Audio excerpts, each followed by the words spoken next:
showing up like a grown-up to a job every day. Even started to, try to consistently put on makeup because the W made a comment about one of my videos from the other day. I believe he said, "You look like you just rolled out of bed. Looks like you just got off a 3-day bender." I did just get out of bed. That's the reality of it. I think it was the day that I had my bathrobe on. I have a bathrobe on. Anyway, good morning. Or wait, you might be watching this in the afternoon. Whenever you're watching this, hola! ¿Cómo estás? Come on in, sit down. I again have coffee today in one of my favorite cups. Keep calm and carry on. Black coffee in bed. I gotta quit that. I really gotta quit that. All right, let's just get on with the reading, okay? September 10th. Who we are and what we know. To arrive at understanding from being one's true self is called nature. To arrive at being one's true self from understanding is called culture. Confucius. Confucius say.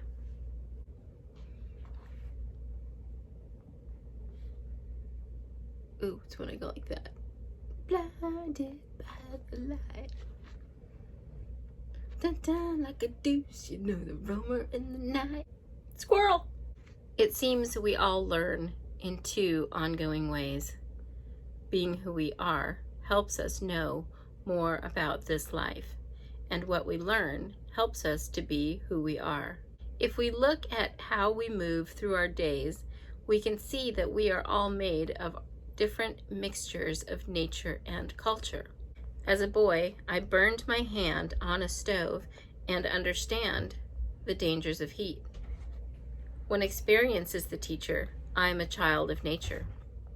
As a teenager, I listen to others about their failures in love, and this knowing shapes how I try. Here, understanding is the teacher, and in this moment, I am a child of culture. I must confess that encountering these definitions changed how I see myself.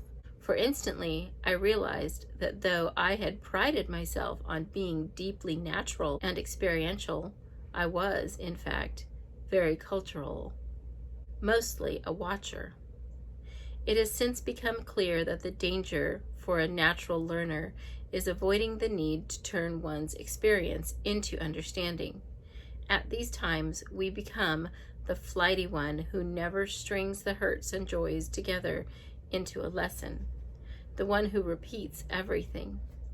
The danger for a culture learner, however, is avoiding the need to turn one's understanding into experience. At these times, we are the weighty one who considers everything but never acts, the one who never engages anything. Either way, when we falter in applying who we are to what we know, we experience a lapse in being real.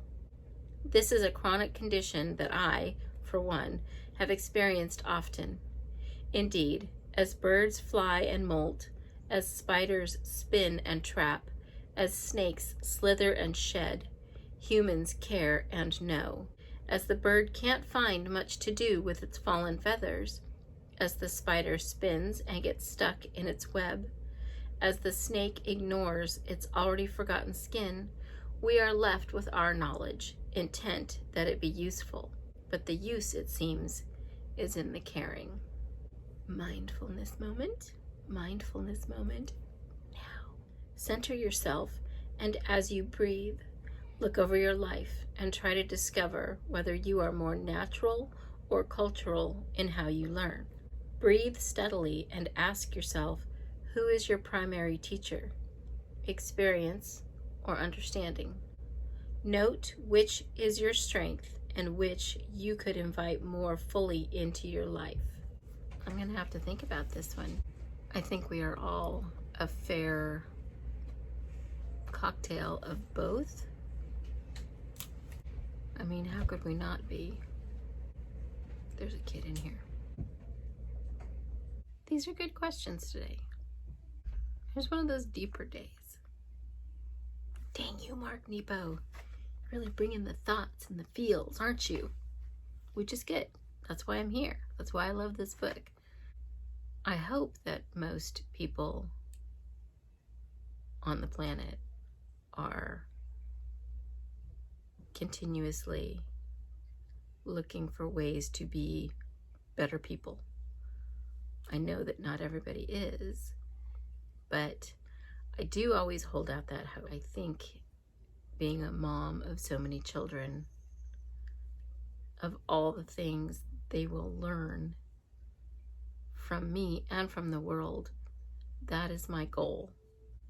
Try to nurture them as best I can, but as they encounter natural experiences in the world, to use those experiences as teachable moments. I'm not always the best model of perfect parenting, and I don't really know who is. I don't know anybody who had great parents. I think I'm just hoping that our next generations will be kinder. Kind of interesting reading today. Very thought-provoking. Thank you for coming. Thank you for having a beverage with me, whether it's coffee, tea, vodka, who knows, wine, a margarita, water. Good for you if you're drinking water. You're my kind of person. No, you're not. No, you're not. I really want to drink water, but I hate water. I hate drinking water. But I know I need to. If you have tips on how to make me love water, please tell me. Because coffee, coffee. I hope that if this is at the beginning of your day, you have a marvelous, magnificent, kick-ass-tastic, SpongeBob SquarePants kind of day. And if this is at the end of your day, I hope that you've had a marvelous, fantastic, kick-ass-tastic, SpongeBob kind of day. Love you. I don't know where I'm looking at. This is weird to me still. Here comes a kid. Be kind to yourself. Be kind to one another. And keep in mind that you can't control anybody else. But you can control yourself, and you can control your own energy. So if you're one of those people who is anxious or self-conscious when you walk into a room of people, just going out into the world, you don't need to be in control. Kids arguing in the background. You don't need to be in control of the entire situation. You don't need to worry about absorbing other people's energy. And they're really going at it. And now I have hiccups. You just need to learn to control your own energy. Control what you put out into the world.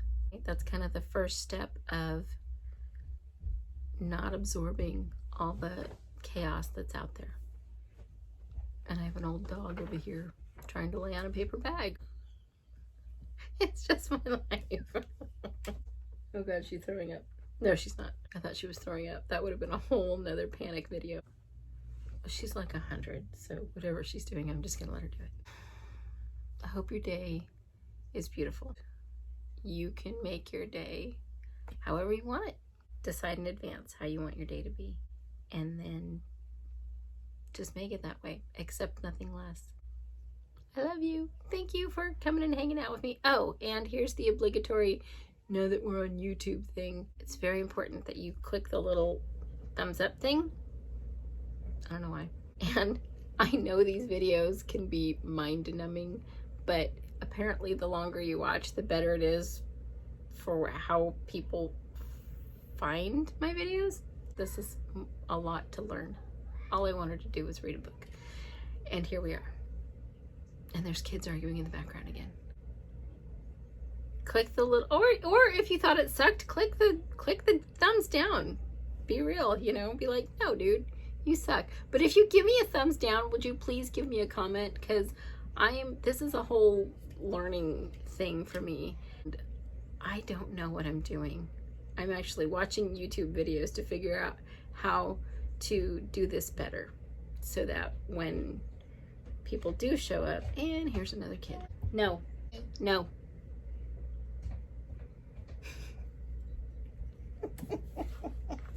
Okay, so this leads me to my favorite quote. Number one is, oh shoot, I can't even remember. Before enlightenment, chop wood, carry water. After enlightenment, chop wood, carry water. Which means it doesn't matter how spiritual or enlightened you are, life is still really real.